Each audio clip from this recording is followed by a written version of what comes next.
Hi sweet friends, it's Katie. Welcome back to another flip through video of my completed junk journal planner for the month of November. Let me know how you like this voiceover style of flip through. I decided to do it this way last minute because when I filmed the flip through I wasn't feeling the greatest and just really wasn't up for talking. But now I'm thinking this might be a video style other people might like anyway because I don't know, I think to me it feels a little bit more cozy this way. I don't know why, but let me know what you think. So anyway, I am absolutely in love with how this journal turned out. I had such a ball creating in it, especially because the theme of it is very much nature inspired, which is definitely my jam, so I was in my element this month for sure. At the beginning of the month, I actually set an intention to be a little bit more vulnerable in my writing when I feel called to, of course, and I feel like I really did that this month. I incorporated a lot more writing aside from my usual planning and to-do lists, and shared some more personal thoughts, which can be a little bit scary for me even when it's kept private because I just don't really like opening up a can of worms sometimes, if you know what I mean. I can tend to stuff my thoughts and feelings way down, but I know that that's so detrimental to our health to let things bottle up inside, so I'm really working on allowing myself to release things on paper a little bit more. So kicking off the first week of the month, not so strong. I really didn't keep up with this weekly spread this week, and I actually have been feeling less of a need for a weekly spread now, so I'm not doing that for this month. In fact, I'm changing up my journaling in the month of December quite a bit, which I'll talk about a little bit more in another video. So I'm really not much of a social butterfly. I'm more of a homebody, but I did quite a bit of memory keeping this month, which I sometimes don't do solely because so often I don't think to take photos when I'm out doing things. But I'm trying to get better at that so I can have some really precious memories to reflect on someday. You'll obviously see a strong autumnal and foresty theme throughout this journal with lots of stickers, little principles, and magazine cutouts, which I love using as backgrounds for my daily spreads. But I did also really try to keep my color palette more expansive, so I wasn't keeping myself in a little typical autumnal box with just reds and golds. So I love this page with the really pretty teal and pinks and purples. I love incorporating tuck spots and pockets for secret writing places like I did with this little skinny tip-in pocket, and I just stapled some glittery trim to a scrap piece of cardstock where I wrote down a quote I heard on a podcast that I just wanted to remember. For some of you who may be newer to the junk journaling world like I am, you may be wondering what is the purpose of pockets and tuck spots and such? Why not just write everything directly onto one page? Other journalers might have different answers for this, but for me, creating interesting and unexpected little elements to my pages just makes me more motivated to pick up my journal because I get to create something completely new and unique every day. And also I know when I look back on these journals someday, it's going to make it that much more fun and exciting looking at all of the little details and just trying to think back about, what was going on in my mind that day. When I first started junk journal planning, I really focused hard on trying to make every single page an elaborate work of art, but that's just not sustainable for me, so a lot of my entries I kept very simple, like this page. I just ripped up some tissue paper and glued it onto the envelope that's on the left side, and then on the right page is a tea-dyed music sheet that I coated with a layer of glitter paint, and then just glued down my to-do list and a couple stickers. Sometimes my more simpler pages are my favorites.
This page was really special to me because I started to open up a little bit more in my writing and just wrote about how I am such an incredibly nostalgic person, and this page was really actually the inspiration for me to start expanding my journaling practice a little bit more to something a little deeper, more imaginative and dreamy, which is why I mentioned earlier that my journaling practice is going to start changing a little bit now, and I can't wait to share more about that and my new journal with you soon.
This is one of my favorite spreads of the month, not necessarily because it's anything super beautiful, but it holds a memory of a very seemingly mundane but comforting evening I had by myself. My partner was away for this night, and I just had the most cozy little stay-at-home solo date with myself. I am no painter, but I do like messing around sometimes with it, and I'd been wanting to try these new metallic watercolors I'd just gotten, which are so gorgeous. And so I made a little dinner for myself and sat down at my coffee table, turned on some cozy YouTube videos, and I just painted a bunch of nonsense. But it was one of the most wholesome and fun nights I've had recently. And I say all of this to remind you that I think it's so important, if you memory keep in your journals, that they don't have to be only big life events or gatherings with others. Sometimes it's just as significant, if not more so, to remember the juiciness of mundane moments in our lives. I think the more that we keep record of these moments, the more we start to recognize them as they're happening and can learn to be a little bit more present in our lives.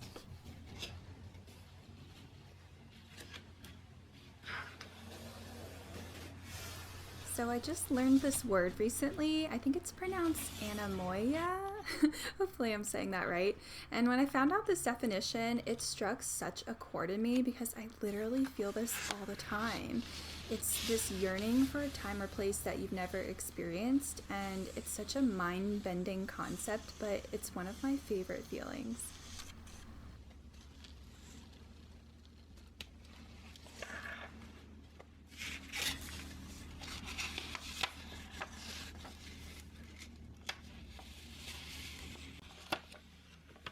Also, something fun I just discovered that I really love is found poetry or blackout poetry, whatever you want to call it. You basically take a book page, any book page, and pick out random words to create a poem or a sentiment.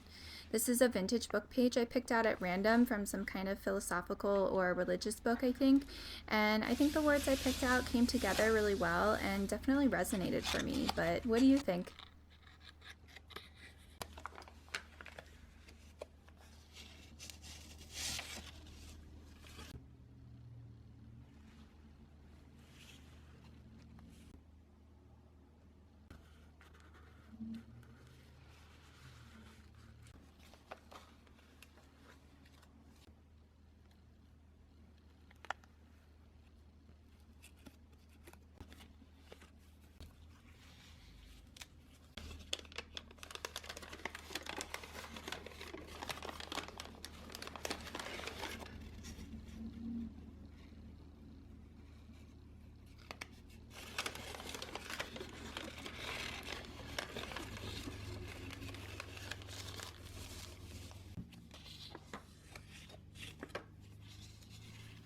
This is actually the last spread I completed for the month, and I really like these photos I found in a local magazine because they just felt really cozy to me for some reason, so I just glued them in along with some little scrap papers. I do still have quite a bit of pages left in this journal that I never got to because it's been hard for me to predict how many pages I'm going to use per month, but it's okay because I did end up tearing out all of the unused pages so that they didn't go to waste, and I'll just put them in my scrap bin to use in another place.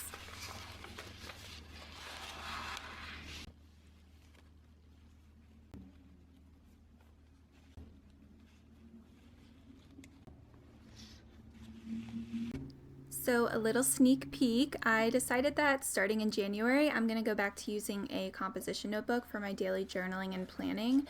I thrifted this one a while ago and I just love the grid paper. I'm going to use this one for as long as the pages last rather than making a brand new journal for each month. This will be a lot easier for me, less stress, so I'm just really excited to revisit the whole composition journaling like I did in the summer. But anyway, I hope you enjoyed this style of flip through. This was so much fun for me to create and so cozy. I hope to make more videos like this in the future, so let me know what you think. And thank you so much for being here. I am sending you lots of love and big hugs. Bye!